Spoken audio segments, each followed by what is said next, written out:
Hello, this is Bethel again from the farm in Kisaju in Kenya. So we have established and are continuing to establish our brachiaria using splits. Earlier on I showed you how the splits look like. So we have planted the splits. These are the splits. We have planted them in holes. There you go. We have planted them in holes. This is already established, so we are just filling the gaps. We are filling the gaps with splits in the already established portion of the farm, but we have some gaps, so we are filling the gaps with the splits. And like I told you, right now we have a lot of rain.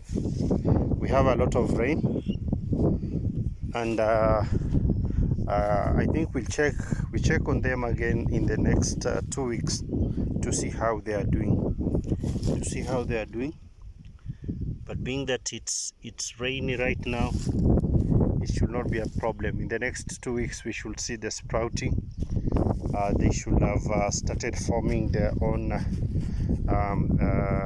root structure, and well, they should be well to go.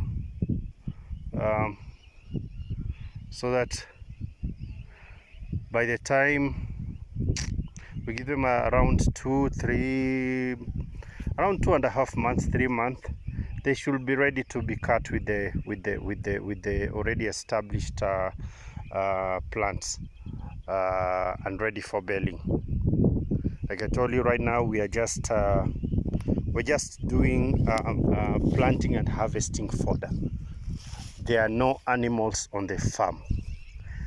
Our target is to ensure that we have at least on the lower side 3,000 bales in terms of grass on the lower side before any animal can set foot on this farm.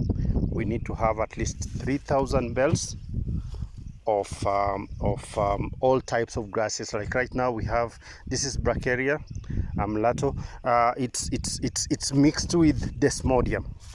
I mean, it's just amazing. We harvested the other day and we baled it together, Brachiaria and desmodium. From this small portion we got about 51 bales because the Brachiaria was quite huge. Desmodium, you can see the reshoot of desmodium. We have desmodium all over the place here. So we cut the entire portion and baled for both Brachiaria mixed with desmodium.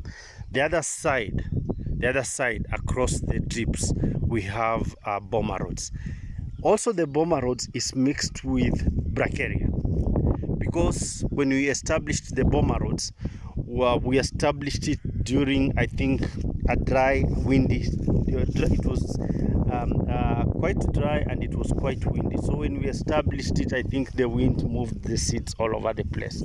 So we had a number of gaps when it germinated, and it germinated after a while because we established. Then the rain disappeared. That portion of the land we decided just not to put. Okay, it has the infrastructure for drips, but we decided not to put the grass on drips. So when the rain came back, it germinated. The bomber rods germinated, but we realized that it had gaps all over the place. So those gaps, we are filling those gaps with Brachiaria. We have seen in one portion the Brachiaria is doing very well side by side with the bomber rods. So we are filling the entire around 2.5 acres with mixed Brachiaria and bomber rod mixed. Also that is for baling, just baling only. For like I told you, for silage we are using Super Napier. Super Napier is planted on the other side about half an acre. We're just doing super napier for silage. We are not using maize for silage, corned maize for silage. The maize we plant on the farm, like where you can see the drips right now, all this is maize planted here. Once the maize is mature, we remove the maize for the farm use, and then we will silage the stovers, the maize stovers.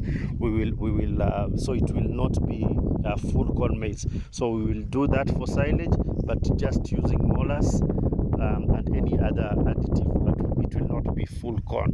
So we are silaging that. Any maize stovers that come from the farm, we do silage on that, because we remove the maize when they are young, just for mostly for farm use.